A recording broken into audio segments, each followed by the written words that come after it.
you've been off paper, the federal paper. 2-3 years. 2-3 years. This shit fresh, Alex. What's life been like for you now, transitioning? You barely been a free man for the last 2-3 years. Right. What have you been doing to adjust to free society?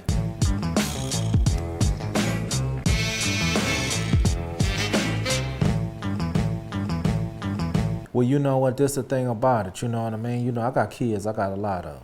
You know what I mean? I got 7 kids, 6 biologically. 1 I raised since he was 4. He 28. That's my son. You know what I mean? So they got problems that without a daddy. They got issues that, you know what I mean, that their daddy was gone. You know what I mean? They go from having everything they want in life to, you know what I mean, hold on, we got to struggle. Everybody struggled when I left. You know what I mean? And so I've been making sure that I try to rekindle the trust and respect that I have with my kids, you know what I mean? Trying to get back on my feet, trying to get, you know, I got a mortgage. I come home to a mortgage and a bunch of kids. It wasn't, I came home to, you shit these bills do, you know what I mean? You know, so I've been. What kind of impact do you think it's had on your kids, you not being around for over a decade? It hurt my kids more than it hurt me. I went and did that. You ask anybody walk the yard with me, and like I say, I'm not a dude that, I'm not a braggadocious dude, but it is what it is.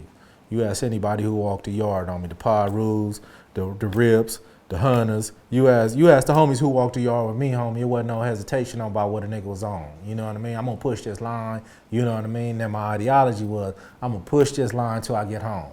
And then I'm retired, I'm good after that. You know, I'm gonna go and lay it down. But while I was on the yard, I'm pushing this line.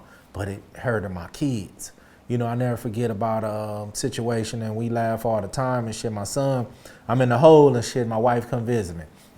So my son say, in the hole, when you're in the hole, you only get a visit for an hour, opposed to the 3-4 hours that you get if you're not. I don't even know if it was an hour, probably 45 minutes. So they drive all the way out there to the pen and shit, the motherfucker visit me. I come out in an orange jumpsuit. You know, that's, you in the hole, you know. So my son said, they put you in a little separate room. So my son said at the time, he young, you know, he said, Daddy, why you got on orange? With a CH on it. Why you got on orange? I say, Daddy, in time out. He say, you in time out, huh? I'm like, yeah. He say, well, why you talking then? You know what I mean? And I never forget how my kids rolled with me, man, how they stood tall with me. My daughter learned how to walk in Victorville a visiting room. So my whole thing coming home was trying to get my motherfucking relationship with my kids back in order.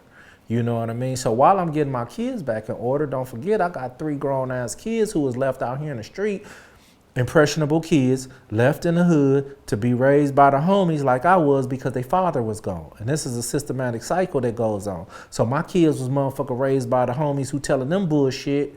You know what I mean? And they out here banging and doing they shit. So I got to come home and try to get a grasp of them. And a couple of them, you know, fell into the cracks. You know, they out here banging. They out here claiming the hood. They out here, you know, so that hurt me the most. So your 3 older kids end up hitting the streets. They end up hitting the streets, you know what I mean? And they ain't giving up nothing. They ain't no suckers, which come from, which is natural. But don't get me wrong, at some points I wanted somebody to say, fuck them streets. I want to get an education. I seen my daddy go down this road. I don't want to go down this road. I'm going to go get an education. Give me a degree. Give me a good job.